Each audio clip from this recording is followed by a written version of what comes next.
សួស្តីបងប្អូនទាំងអស់គ្នាអញ្ចឹងថ្ងៃនេះលោកគ្រូមានវីដេអូមួយនិយាយអំពីការតម្លើងកម្មវិធី e-learning Cambodia អញ្ចឹងដើម្បីយើងតម្លើងកម្មវិធី e-learning Cambodia នេះបាន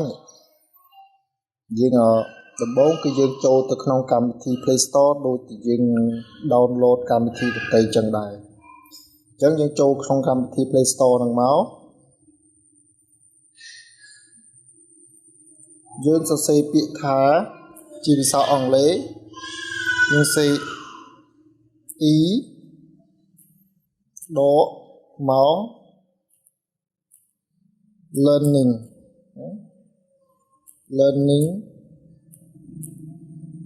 Cambodia នេះ Cambodia នេះ Cambodia នេះគាត់យើងវាយប៉ុណ្ណឹងមកវានឹងចេញហើយយើងe-learning Cambodia អញ្ចឹងយើងចុចនៅកន្លែងពាក្យថា e-learning Cambodia បន្ទាប់មកទៀតយើងនឹងឃើញ logo ក្រសួងអប់រំដែលនៅខាងនេះគេដាក់ថា MOEYS អញ្ចឹងយើងចុចនៅកន្លែងហ្នឹងមកដើម្បីយើងធ្វើការ download កម្មវិធីអញ្ចឹងដោយសារតែកម្មវិធីនេះខ្ញុំបាន download រួចហើយយើងមិនបាច់ទេគឺយើងចុចកន្លែងបើកតែម្ដងបើយើងមិនទាន់បាន download យើងចុចពាក្យកន្លែងថា download អញ្ចឹងយើងចុចដោយសារតែខ្ញុំ download រួចហើយខ្ញុំចុចបើកតែម្ដងអញ្ចឹងនៅពេលដែលបើកគឺចេញបែបនេះអញ្ចឹងនៅពេលដែលចេញបែបហ្នឹងហើយគឺយើងវាយឈ្មោះរបស់យើងពិតយើងរៀនហាក់ទីប្រមាណយើងវាយឈ្មោះយើងហាក់ទីប៉ុណ្ណឹងអញ្ចឹងយើងឈ្មោះអីគេអញ្ចឹងថាខ្ញុំដាក់ឈ្មោះ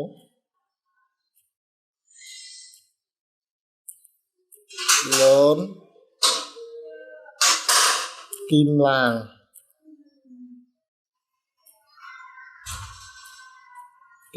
ងយើងភេទស្រី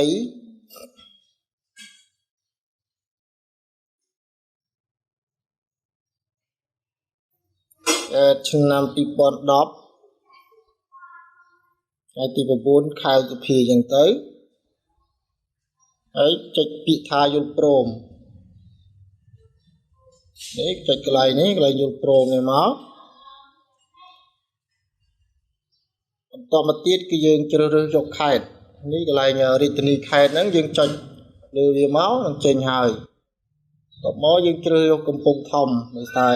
យើងរៀននៅកំពង់ធំបន្តមកទៀតគេឲ្យយើងដាក់ឈ្មោះសាលារៀនអញ្ចឹងយើងចុចឈ្មោះសាលាហ្នឹងហើយយើងសរសេរបើយើងរៀនបាក់ធំយើងដាក់បកធំបន្ទាប់មកយើងចុចមួយបើថាយើងរៀននៅបន្ទាយស្ទូងយើងចុចបនទីស្ទូងមក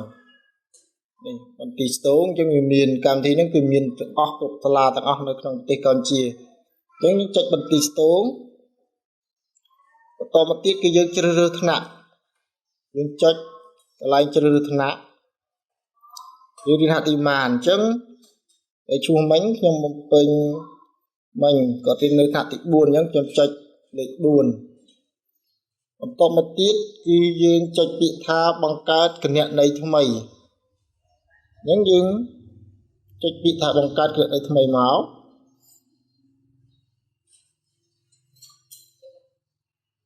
អញ្ចឹងនៅពេលហ្នឹងគឺវាចេញបែបនេះគេឈ្មោះរបស់យើងហ្នឹងហើយយើងចុចទៅលើឈ្មោះរបស់យើងចង់រៀនឈ្មោះរបស់យើងហើយវានឹងចាប់ដើមដំណើរការអញ្ចឹងវាមានមេរៀន2ដែលឲ្យយើងរៀនគឺមេរៀនគណិតវិទ្យានិងអក្សរសាស្ត្រខ្មែរអញ្ចឹងបើយើងចង់រៀនគណិតវិទ្យាយើងចុចទៅលើគណិតវិទ្យាហើយវាមានពីមេរៀនទី12រហូតដល់មេរៀនទី17ហើយយើងចុចទៅវានឹងមានជាវីដេអូឲ្យយើងណានេះជាវីដេអូមេរៀនឲ្យយើងរៀនហើយបើសិនយើងចង់រៀនភាសាអក្សរសាស្ត្រខ្មែរយើងចុចកន្លែងអក្សរសាស្ត្រខ្មែរ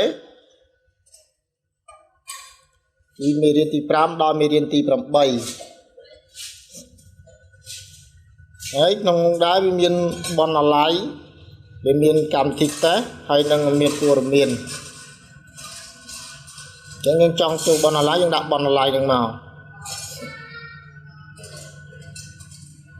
អញ្ចឹងនៅក្នុងហ្នឹងដែរមានសិភៅជំនួយភាសាខ្មែរថ្នាក់ទី1ជំនួយភាសាខ្មែរថ្នាក់ទី1ភាគ2ភាសាខ្មែរថ្នាក់ទី2ហើយនឹងមានកិច្ចការផ្ទះកម្រងកិច្ចការផ្ទះជាច្រើនសម្រាប់ឲ្យយើងសិក្សាបន្តទៅទៀតគឺមានសិភៅកំណែអញ្ចឹងយើងរៀនអត់ច្បាស់យើងអាចចូលមើលសិភៅកំណែបានហើយយើងចុចកំណែមកមានគណិតវិទ្យា